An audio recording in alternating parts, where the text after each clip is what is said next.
Hello guys, ngayon po gagawa po ako ng pork siomai mga lods. Samahan nyo ako guys kung paano paggawa ng siomai. Let's go!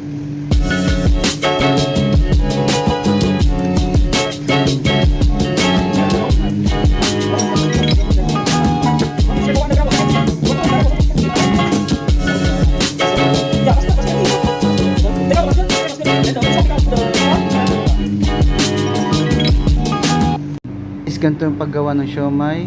Tuturuan ko kayo ng kaunti kung paano siya at kung paano ihulma ang siomai guys. Ganito lang, kukuha lang kayo ng fillings, nilagay sa ibabaw. Parang lang kayo naglalaro guys. Yan po, pagkalagay nyo ng fillings sa ibabaw, sa gitna ng wrapper, so iikot-ikotin nyo po yan, i-press nyo sa ibabaw, at sa ilalim po kailangan nyo po i-press yan para magpantay po siya guys.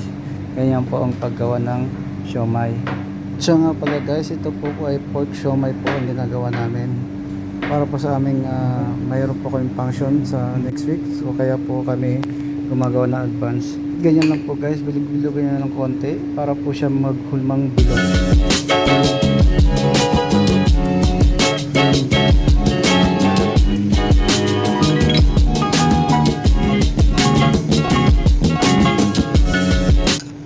Yun na nga mga lods, salamat sa panonood mga lods. Tapos sa paggawa ng siomai. See you next time guys, bye!